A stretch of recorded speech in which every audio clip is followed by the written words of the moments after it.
बहुत बहुत धन्यवाद बाबा रामदेव जी, आप हमारे साथ हैं। तो आपका भी जब मोदी जी ने पहली बार घोषणा की थी कि कौन कौन को किन किन को स्वच्छ एम्बेसडर होना चाहिए, आपका भी नाम उसमें था। तो आपको उस समय क्या लगा और उसके बाद आपने काफ़ी कदम उठाए हैं, तो आप शायद उनके बारे में हमें बताना चाहेंगे।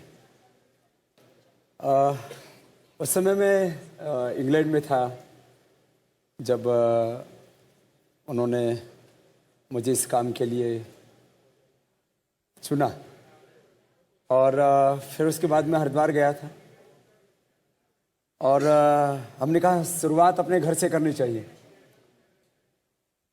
तो गंगा जी में इतना कचरा था, करीब 200 ट्रक हमने कचरा निकाला। उसमें मैंने अपने हाथों से कम प्रतीकात्मक रूप से नहीं, क्या होता था कि मैंने देखा कि जब स्वच्छता की बात होती थी तो पूरे देश में इस तरह के जोक चलने लगे कि जिसको सफाई करनी वो झाड़ू उठा के फोटो खिंचवा लेता है।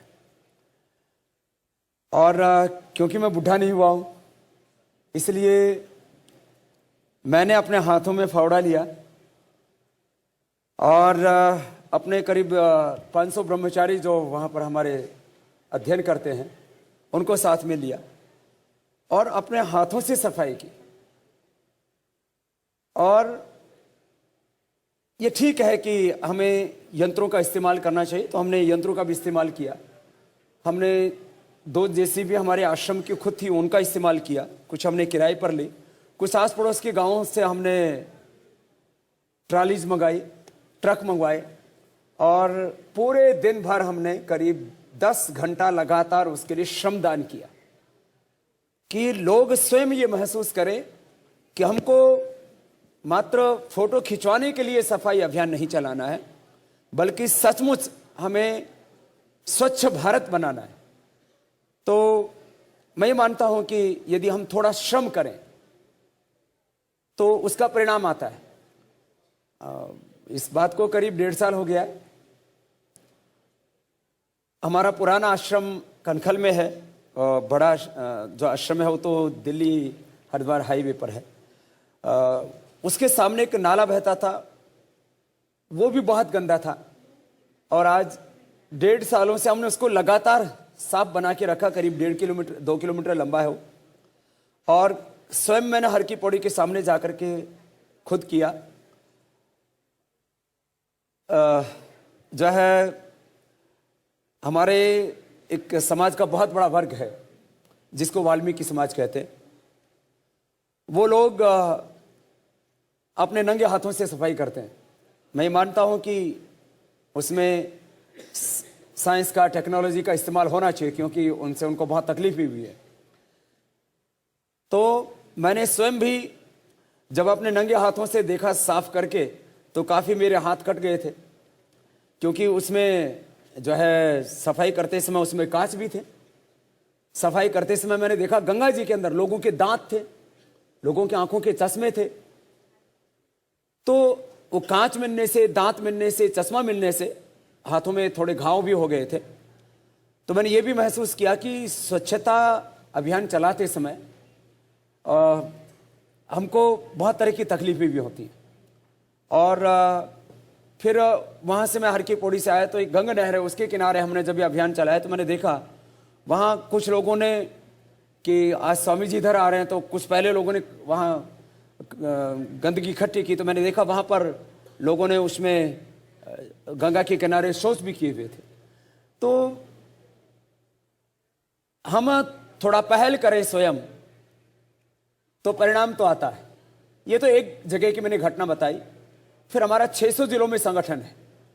हमने पूरे संगठन को कहा, तो 600 जिलों में हमने एक साथ अभियान चलाया और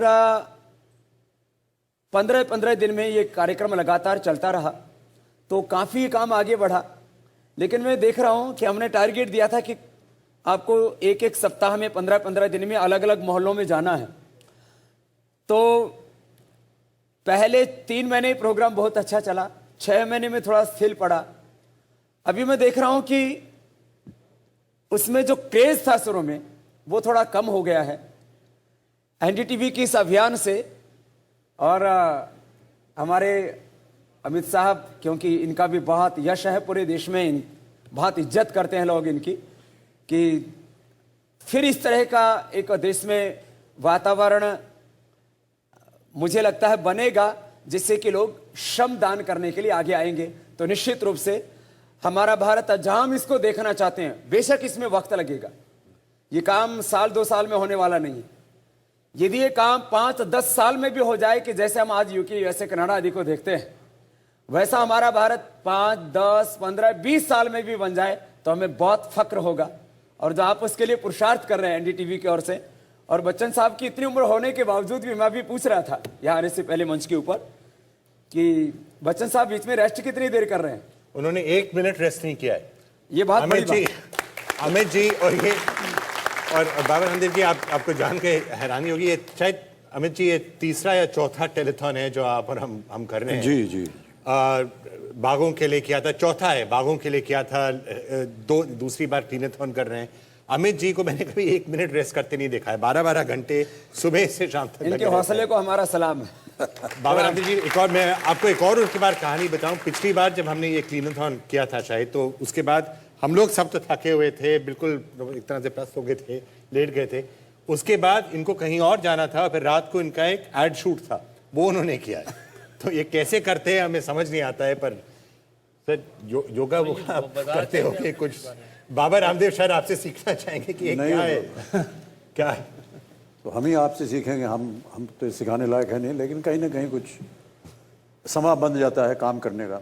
दिलचस्पी होनी चाहिए काम करने की। नहीं, पर वो जो भी काम करें वो उसमें नेक ख्याल वाली बात आप कह रहे थे, अब वो ऐसे ही हमारे एक सोशल मीडिया पे हमारे मित्र हैं, वो थोड़े से ज्ञानी हैं और इधर उधर की बात लिखते रहते हैं। कई बार, एक बार उन्होंने लिख के भेजा कि बहुत सारे लोग जो हैं आपसे बराबर प्रश्न पूछते रहते हैं, ये इतनी ऊर्जा कहाँ से आती है आप में, तो आप जो उत्तर दे रहे हैं वो सही नहीं दे रहे हैं, और मैं आपको बताता हूँ आपको क्या उत्तर देना चाहिए। तो उन्होंने कहा कि पहली बार जब कोई पूछे कि आप इतनी एनर्जी कहाँ से लाते, तो उनसे कहिए कि देखिए एनर्जी जो है वो खाना खाने से मिलती है, तो खाना खाते रहता हूँ मैं। और दूसरी बात ये कि प्रश्न जो है वो पूछ रहे हैं वो गलत है। वो उनको पूछना चाहिए कि आपके अंदर आत्मबल, डिटर्मिनेशन, साहस ये कहाँ से आता है, और उसका उत्तर ये होना चाहिए कि अगर मैं कोई नेक काम कर रहा हूँ तो आत्मबल, साहस, डिटर्मिनेशन अपने आप आ जाता है। बिल्कुल सही। तो मैं नेक काम कर रहा हूँ यहाँ पर रामदेव जी, इसलिए ऊर्जा जो है, एनर्जी जो है बनी रही है। नेक काम कर रहे हैं। और वैसे आहार के प्रति भी बच्चन साहब बहुत सजग हैं, और मुझे लगता है नियमित रूप से एक्सरसाइज और योगा भी करते हैं कुछ थोड़ा बहुत जरूर जी, क्योंकि पिछली बार हम मिले थे, कितने वर्ष हो गए। कभी वो प्राणायाम आपने सिखाया हुआ वो करता हूँ मैं।